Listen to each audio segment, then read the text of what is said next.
Hello people, अस्सलाम वालेकुम। आज इस वीडियो में जिस चीज़ को हम लोग कवर करेंगे दैट विल बी सीएनएस। जो सीएनएस का मॉड्यूल है वो हमारे पास फार्माकोलॉजी में एक इंतहाई इंपॉर्टेंट मॉड्यूल है।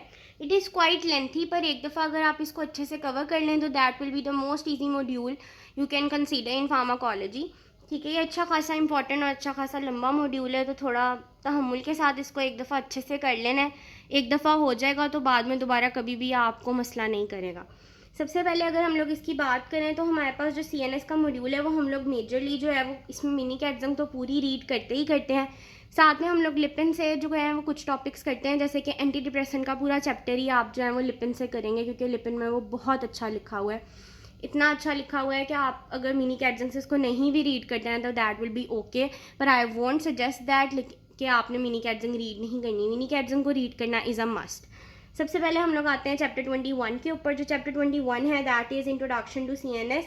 इस चैप्टर की कोई ख़ास इंपॉर्टेंस नहीं है। इस चैप्टर को आपने एक दफ़ा थॉरली रीड दे लेना है, और रीड देने के बाद जो है ना इसका ये वाला टेबल जो है इसको आपने एक दफ़ा देख लेना है। हो सकता है कि इसमें से शायद कोई एक एमसीक्यू आ जाए, वरना नहीं, ये इतना चैप्टर इंपॉर्टेंट नहीं है कि इसमें से कोई ऐसी चीज़ पूछी जाए। फिर उसके बाद नेक्स्ट हम लोग आ जाते हैं एमसीक्यूज, तो आपने कवर करने ही है। फिर आ जाते हैं हम लोग सीडेटिव हिप्नोटिक्स पे। सीडेटिव हिप्नोटिक्स में सबसे पहली चीज़ जो आपने कवर करनी है दैट विल बी इसकी क्लासिफिकेशन में आपको benzodiazepines, barbiturate, serotonin agonist, melatonin agonist, ये सारे, उसके अलावा ओपियोइड्स, इन सब का आपको पता होना चाहिए। ठीक है, क्या कौन से लॉन्ग एक्टिंग है, इंटरमीडिएट एक्टिंग कौन से है, शॉर्ट एक्टिंग कौन सी है, जी ड्रग्स कौन सी हैं, ये आपको पता होना चाहिए। ये बहुत ज़्यादा पूछा जाता है। उसके अलावा हमारे पास बार्बिचुरेट्स का भी अक्सर पूछ लिया जाता है कि इसकी क्लासिफिकेशन लिखें, और सेडेटिव हिप्नोटिक्स की क्लासिफिकेशन इटसेल्फ एक यूक्यू है ओवरऑल, तो आपने ये लाजमी कवर करनी है। क्लासिफिकेशन करने के बाद the next cheese that you will cover is इसका मेटाबॉलिज्म और एक्सक्रीशन। इसको आपने एक दफ़ा रीड कर लेना है, शायद कोई एक एमसीक्यू पूछ लिया जाए, वरना that is not very important. आगे आ जाते हैं। आगे जो चीज़ आपने करनी है that will B mechanism of action. Benzodiazepines और बार्बिचुरेट्स के मैकेनिज्म ऑफ एक्शन में डिफरेंस क्या है, ये बहुत ज़्यादा पूछा जाता है। दोनों ही तो क्लोराइड चैनल्स के ऊपर एक्ट करते हैं, तो फिर ऐसा क्या होता है कि बेंजोडाइजपीन्स और बार्बिचुरेट्स आर डिफरेंट। अगर इसको देखा जाए तो इसके अंदर हमारे पास क्या है कि जो बेंजोडाइजपीन्स हैं वो हमारे पास क्लोराइड चैनल्स के ओपनिंग की फ्रीक्वेंसी को इंक्रीज़ करते हैं, जबकि हमारे पास जो बार्बिचुरेट्स हैं वो ओपनिंग के ड्यूरेशन ऑफ टाइम को इंक्रीज़ करते हैं। ठीक है, that is the major difference. Other than that जो बेंजोडाइजपीन्स हैं उसका जो हमारे पास एंटीडोट होता है वो फ्लूमेजिनिल होता है, और बार्बिचुरेट्स का आप लिख लेंगे दैट इज़ पिक्रोटॉक्सिन। ये वाली छोटी मोटी चीज़ें हैं जो आपने एक दफ़ा लाजमी देख लेनी है। उसके बाद जी ड्रग्स हैं। जी ड्रग्स कौन से होते हैं? जी ड्रग्स बिल्कुल बेंजोडाइजपीन्स की तरह एक्ट करते हैं, इवन इनका एंटीडोट भी सेम है, दैट इज़ फ्लूमेजिनिल। फार्माकोडायनामिक इसका यूक्यू है। इसके जितने भी फार्माकोडायनामिक पे पॉइंट्स लिखे हैं यही सारे जो हैं वो इसके क्लिनिकल यूजेस हैं, जिनको आपने क्लिनिकल यूजेस में बाद में एडजस्ट कर लेना है। फिर जो चीज़ है वो फिगर 22.2 है। ये फिगर आपने एक दफ़ा अच्छे से लाजमी कर लेनी है। फिर आगे आ जाते हैं इसके क्लिनिकल यूजेस में। ये आपने अच्छे से देख लेना है। इसके अंदर ना असल में ये बताया हुआ है कि कौन सा ड्रग स्पेसिफिकली अलग से क्या फंक्शन परफॉर्म करता है। फॉर एग्जाम्पल अगर हम इसका लास्ट पैराग्राफ ही देख लें, इसके उन्होंने बताया हुआ है कि सीजर डिसऑर्डर्स के लिए क्लोनाजिपैम फिनोबार्बिटल यूज़ की जाती है। बायपोलर डिसऑर्डर्स के लिए जो है वो हम लोग क्लोनाजिपैम यूज़ करते हैं। मसल स्पेस्टिसिटी के लिए हम लोग डायजिपैम यूज़ करते हैं। इसी तरह ऊपर भी बताया हुआ है कि कौन सी ड्रग ज़्यादा यूज़ की जाती है किसी डिजीज़ के अंदर, तो ये सारी चीज़ें आपने देख लेनी है। इसकी टॉक्सिसिटीज़ है यूक्यू। इसकी टॉक्सिसिटी में एक इंतहाई इंपॉर्टेंट पॉइंट है जो बहुत ज़्यादा पूछा जाता है कि जो बेंजोडाइजपीन्स हैं इनको हम लोग ऐसे पेशेंट्स में नहीं दे सकते जिन्होंने ड्राइव करना होता है, क्योंकि ये डे टाइम सिडेशन कॉज करवाते हैं। अगर हम इनको ऐसे पेशेंट में दे देंगे तो ऑब्वियसली एक्सीडेंट के चांसेस ज़्यादा हो जाएंगे।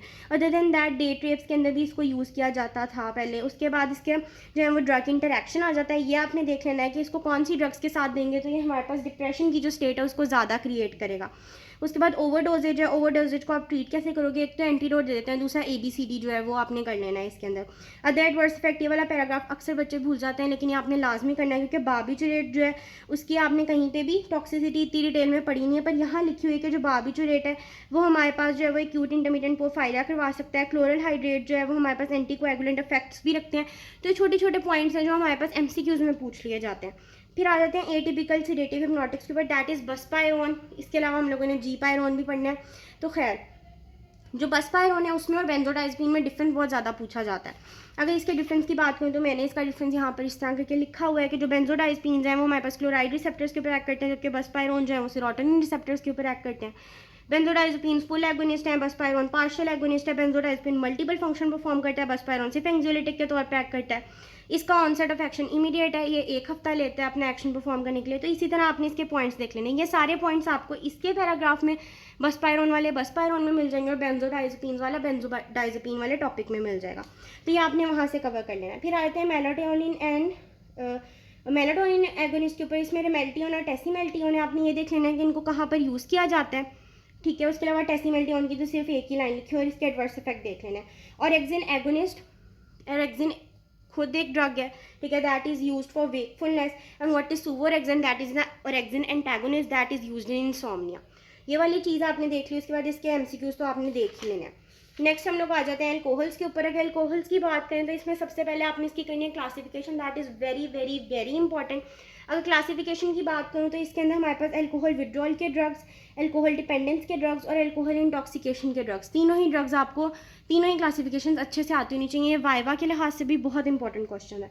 उसके बाद आगे आ जाते हैं, मुझे याद पड़ता है कि जब हम लोग जनरल फार्माकोलॉजी पढ़ते हैं तो जनरल फार्माकोलॉजी में हम लोगों ने first order kinetics and zero order kinetics देखी थी। तो जीरो ऑर्डर काइनेटिक्स में हमने सिर्फ 3 ड्रग्स पढ़ी थी, जिनमें से एक ड्रग वाज एथेनॉल, कि वो जीरो ऑर्डर काइनेटिक्स को फॉलो करती है। वो यहाँ पर लिखा हुआ है, ये बहुत इंपॉर्टेंट एमसीक्यू है, ये आपने लाजमी कवर करना है। फिर उसके बाद एथेनॉल जो है वो कैसे मेटाबोलाइज होती है, 2 सिस्टम के थ्रू होती है, कि अल्कोहल डिहाइड्रोजिनेज के थ्रू और एक हमारे पास एमईओएस के थ्रू, ठीक है। और अल्कोहल डिहाइड्रोजिनेज के अंदर फर्दर एक बहुत इंपॉर्टेंट पॉइंट लिखा हुआ है कि जो मेल्स हैं वो ज़्यादा अल्कोहल को टॉलरेट क्यों कर जाते हैं as compare to females, that is also written here. तो आपने ये यहाँ से देख लेनी है। उसके बाद यहाँ पर ये इस तरह करके 2E1 वाला जो पॉइंट है, ये एमसीक्यू है, ये आपको पता होना चाहिए। हाई यील्ड टर्म्स में alcohol abuse, alcohol dependence, fetal alcohol syndrome, ये तीनों ही पॉइंट्स बहुत बहुत बहुत ज़्यादा इंपॉर्टेंट है, आपने लाजमी कवर करना है। वर्निकी कोर्सकोफ सिंड्रोम जो है उसको भी आपने यहीं से देख लेना है, ठीक है। इससे ज़्यादा इसको डिटेल में करने की ज़रूरत नहीं है। Another important question is disulfiram-like reactions. Disulfiram-like reactions की अगर मैं बात करूँ तो high disulfiram-like reactions occur, that is ऐसे कि हमारे पास जो डाइसल्फिराम है वो असल में एल्डिहाइड डिहाइड्रोजिनेज को इनहिबिट कर देती है, जिसने हमारे पास बॉडी में एल्डिहाइड को एसीटेट में कन्वर्ट करना होता है। अब क्योंकि वो कन्वर्ट नहीं हो पा रहा तो बॉडी में एल्डिहाइड की एक्यूमिलेशन हो जाती है, जिसकी वजह से नॉजिया और फ्लशिंग जैसे रिएक्शन होने लग जाते हैं। And disulfiram is not the only drugs जो इस तरह के रिएक्शन शो करती हैं या एसिटाल्डिहाइड की एक्यूमिलेशन करवाती है। There are also other drugs जो कि हमारे पास मेट्रोनिडाजोल हो गए, हाइपोग्लाइसीमिक्स हो गए, स्पेलोस्पोरिन्स हो गए और 2-3 ड्रग्स और भी हैं जिनको हम लोग आगे फर्दर कहीं पर डिस्कस कर लेंगे। फिर आ जाता है हमारे पास एक्यूट इफेक्ट्स। एक्यूट इफेक्ट्स के अंदर जो है ना वो हमारे पास कि ब्लड के अंदर कितना एथेनॉल का लेवल है उसके ऊपर डिपेंड करता है। और ये बहुत ही इंपॉर्टेंट वाइवा क्वेश्चन है कि इतने लेवल के ऊपर एक जो पेशेंट है वो किस तरह प्रेजेंट करेगा या क्या उसके अंदर सिम्टम्स होंगे, और ये एमसीक्यू के अंदर भी बहुत ज़्यादा पूछा जाता है।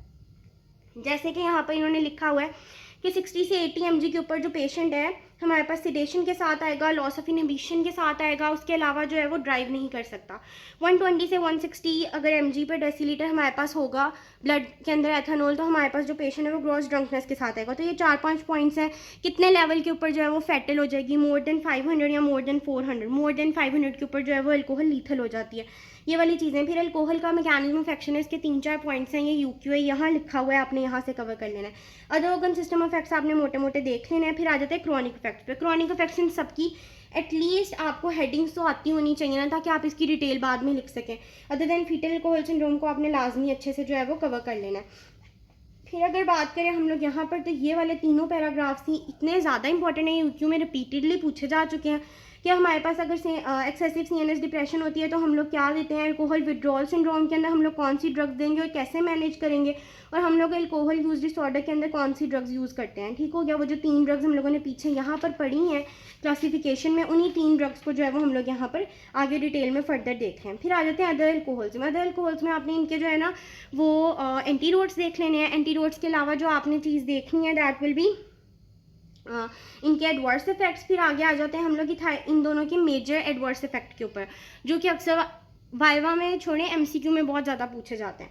अगर हम लोग इसकी बात करें तो हम लोग इसको यहाँ से देख लेते हैं। अगर इथाइलिन ग्लाइकोल की इंटॉक्सिकेशन हो जाए, वो ज़्यादा हो जाए बॉडी के अंदर, तो हमारे पास क्या होता है, हमारे पास नेफ्रोटॉक्सिसिटी होती है। और अगर मेथनॉल का हो जाए तो फॉर्मिक एसिड बॉडी में ज़्यादा हो जाता है, जिसकी वजह से हमारे पास जो रेटिना है वो डैमेज हो जाते हैं, और रेटिना डैमेज की वजह से हमारे पास फर्दर क्या होती है, ब्लाइंडनेस हो जाती है।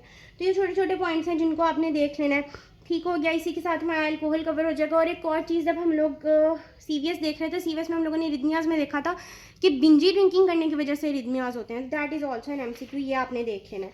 फिर उसके बाद नेक्स्ट हमारे पास चैप्टर आ जाता है एंटी सीजर वाला चैप्टर। ये एंटी एपिलेप्टिक्स वाला चैप्टर है। This is quite important. इसकी क्लासिफिकेशन भी बहुत ज़्यादा इंपॉर्टेंट है। एज इट इज़ आपको फिंगर टिप्स पे आती होनी चाहिए। इसमें first choice, second choice and even add on drugs भी जो है वो बहुत ज़्यादा इंपॉर्टेंट है। इसकी क्लासिफिकेशन कुछ इस तरह की है जिसको आपने एज इट इज़ जो है वो याद कर लेना है। ये बहुत इंपॉर्टेंट यूक्यू है, बहुत फ्रिक्वेंटली पूछा जाता है, ठीक है। ये आपने लाजमी कवर कर लेना है। उसके बाद नेक्स्ट चीज़ जो आपने देखनी है दैट इज़ इसकी ड्रग्स की डिटेल। इस चैप्टर में जो ज़्यादा इंपॉर्टेंट चीज़ है ना दैट विल बी इसके एडवर्स इफेक्ट्स, ठीक है, जो कि हम लोग साथ साथ देखेंगे। आपने ये सारा रीड करना है, इसको आपने छोड़ना नहीं है, लेकिन आपने इसको लाजमी कवर करना है बहुत ध्यान से, क्योंकि बहुत इंपॉर्टेंट है और बहुत फ्रिक्वेंटली पूछा जाएगा। सबसे पहले हमारे पास जो ड्रग है दैट इज़ फेनिटोइन, जो कि यहाँ पर लिखी हुई है।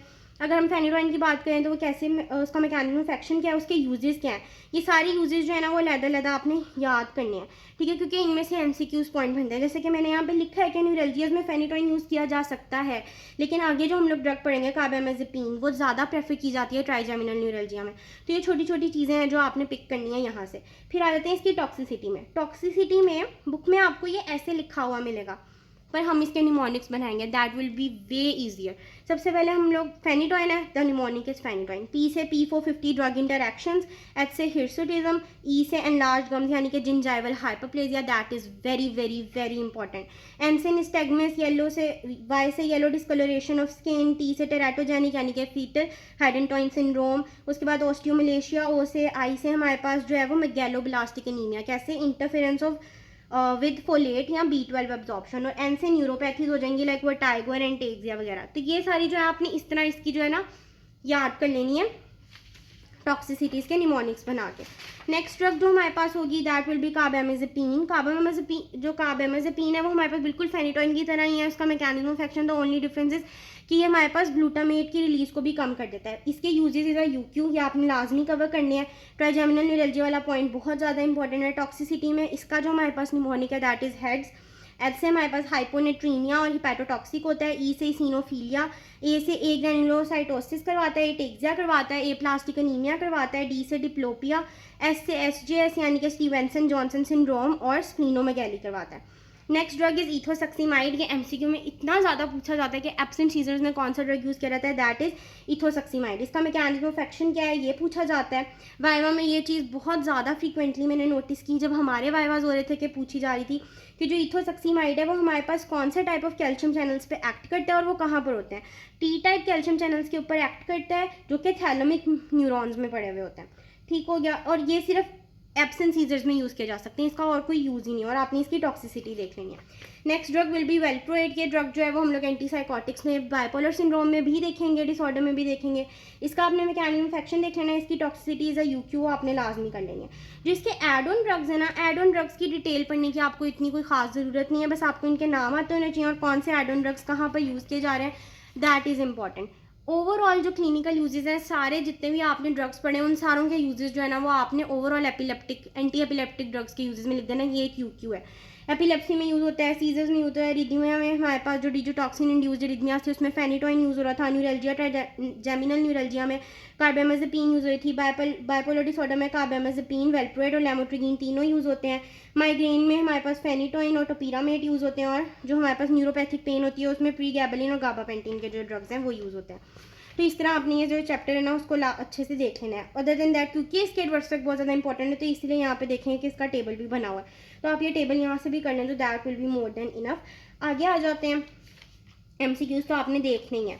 फिर आगे आ जाते हैं हमारे पास जनरल एनेस्थेटिक्स। अगर हम लोग जनरल एनेस्थेटिक्स की बात करें तो जनरल एनेस्थेटिक वाला जो चैप्टर है this is also very important. सबसे पहली चीज़ तो आपको इसकी क्लासिफिकेशन आती होनी चाहिए, जिसमें हमारे पास इनहेल्ड एनेस्थेटिक्स और हमारे पास जो है वो इंट्रावीनस एनेस्थेटिक्स दोनों आ जाते हैं, ठीक है। इसकी क्लासिफिकेशन अक्सर पूछ ली जाती है कि इसको SCQ के तौर पे कि इसको लिखें आप, तो आपने ये क्लासिफिकेशन अच्छे से देख लेनी है।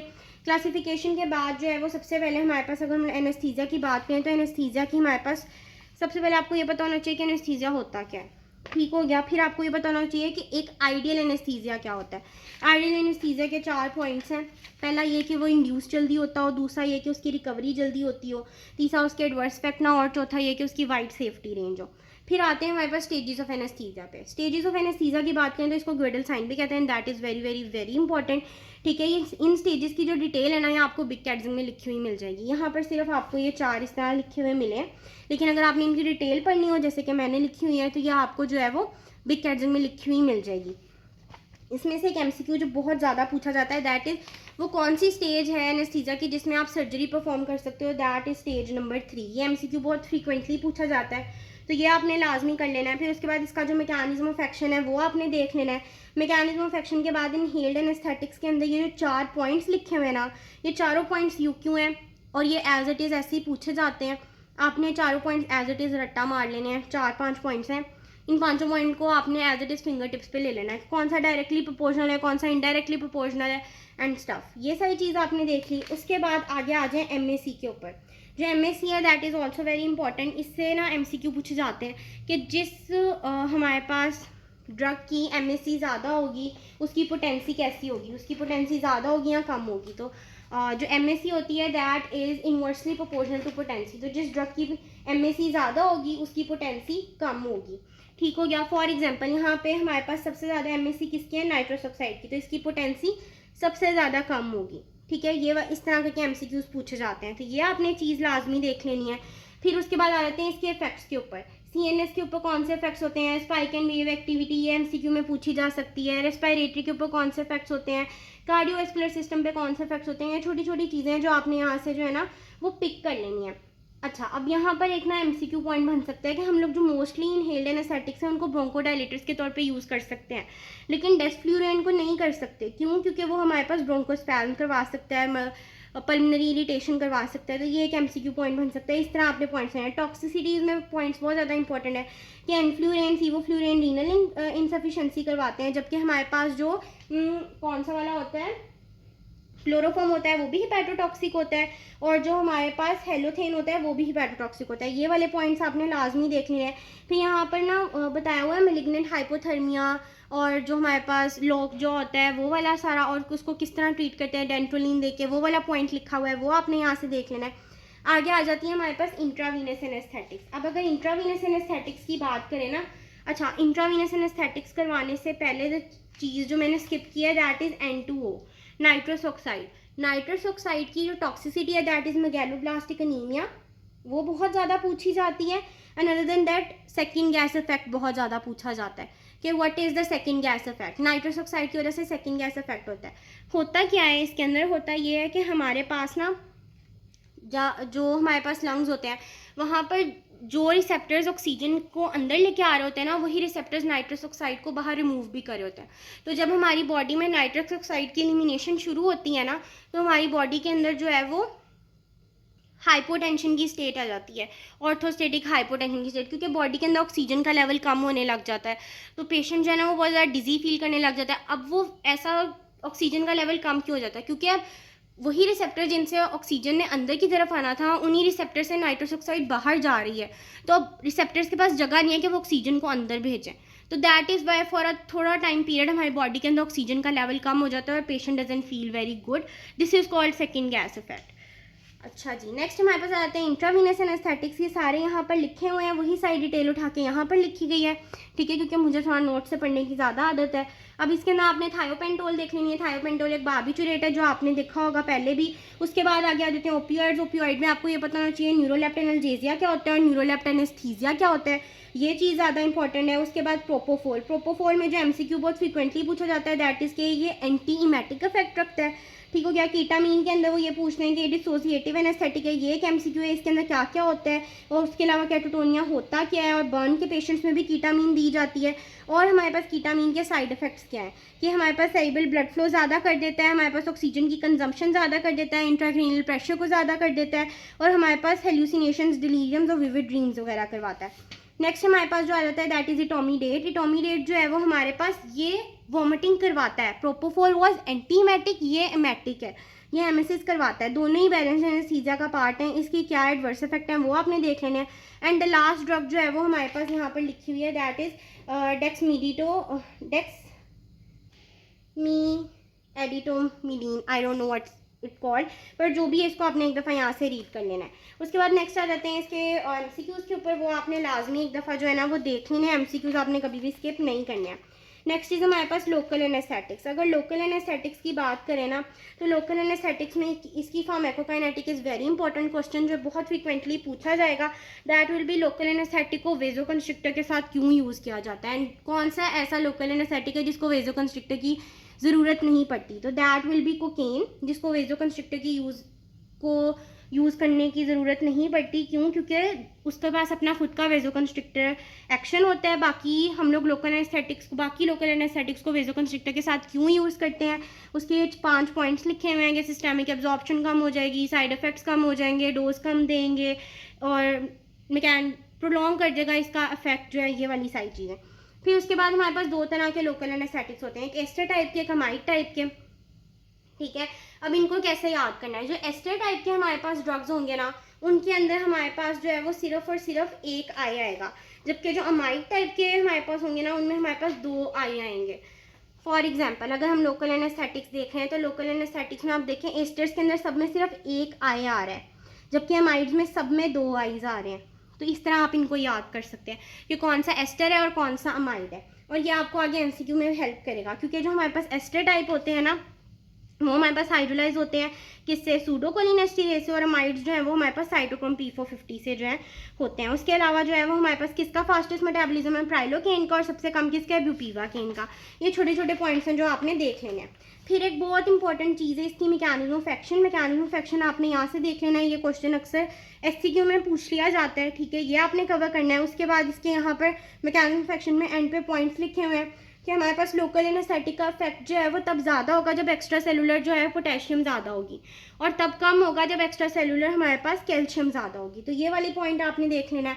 उसके बाद आपने इसके जो फार्माकोलॉजिकल इफेक्ट्स हैं इनको देख लेना है, ये एमसीक्यूज़ में पूछने जाते हैं। डब्बा भी जो है वो एमसीक्यू के लिहाज से ही इंपॉर्टेंट है, इसको आपने देख लेना है। क्लिनिकल यूजेस जो है वो मोटे मोटे आपने देख लेने हैं कि कोकेन को किस में यूज़ किया जाता है, आर्टिकेन के बारे में थोड़ा बहुत लिखा हुआ है, और कहाँ कहाँ लोकल एनेस्थेटिक्स यूज़ होते हैं, इसके 4-5 पॉइंट्स हैं जो आपने देख लेने हैं। फिर आ जाते हैं इसकी टॉक्सिसिटी पे। टॉक्सिसिटी आपने रीड कर लेनी है। टॉक्सिसिटी में कुछ ही पॉइंट्स जो हैं वो इम्पॉर्टेंट हैं, जैसे कि हमारे पास क्या होता है, बुपीवाकेन की जो कार्डियोटॉक्सिसिटी होती है वो बहुत ज़्यादा इंपॉर्टेंट है। ठीक है, ये आपने याद रखनी है।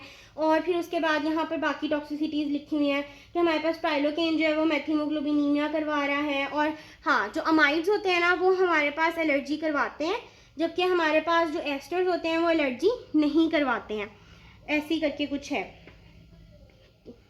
नहीं सॉरी मैंने उल्टा बोल दिया है। जो एस्टर्स होते हैं ना वो एलर्जी करवाते हैं, और जो माइड्स होते हैं वो एलर्जी नहीं करवाते हैं। ये बहुत इंपॉर्टेंट एमसीक्यू है, ये बहुत ज़्यादा पूछा जाता है। फिर उसके बाद ट्रीटमेंट बहुत ज़्यादा इंपॉर्टेंट है इन दोनों का। ठीक है, ये वाले ट्रीटमेंट आपने देख लेना है कि कन्वर्जेंस को कैसे मैनेज किया जाता है। डायज़ेपैम की कितनी डोज दी जाती है, 0.1 mg पर kg IV, और थायोपेंटिल की कितनी दी जाती है, डोज 1 to 2 mg पर kg IV।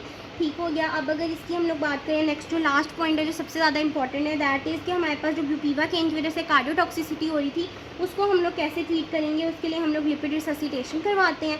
इसी के साथ हमारा चैप्टर कवर हो जाता है। इस चैप्टर के आपने एमसीक्यूज़ जो है वो लाजमी एक दफ़ा देख लेने हैं। अच्छा, अब इस वीडियो के अंदर जो है वो हम लोग CNS के सिर्फ इतने ही चैप्टर्स जो है कवर करेंगे। CNS के बाकी चैप्टर्स जो हैं वो हम लोग इसके पार्ट 2 वाली जो वीडियो है उसमें कवर कर लेंगे।